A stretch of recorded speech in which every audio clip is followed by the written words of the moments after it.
Colleague Ken Mijungu spoke with Abdul Aziz Jad, an international political and conflict analyst. He began by asking him if all is lost in Moscow-Kiev conflict and if diplomacy stands any chance in this situation.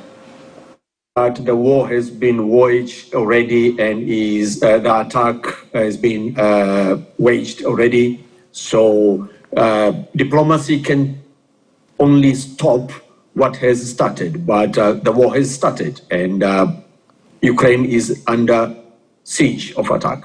All right. So President Putin announced that military action in Ukraine and warned countries, like to sort of quote him, attempt to interfere with what's going on will be met with forces never seen before consequences.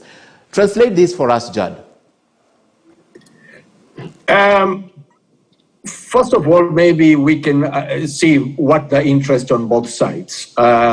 Russia, at this moment in time, is complaining that its sovereignty, its security, its existential survival is a threat by Ukraine inviting Western countries for Ukraine to be possible member of the NATO group.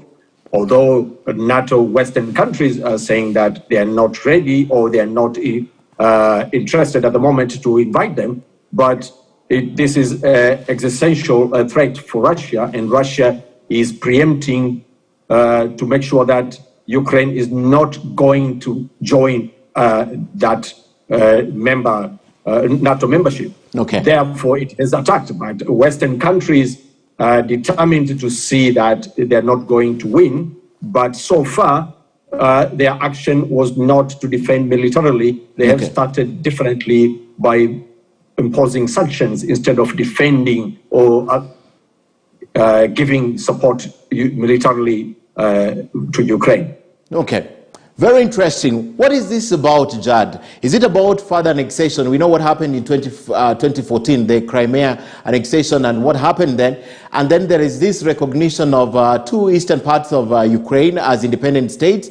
And then there is this war. Is it about further annexation? What is the reason for this conflict?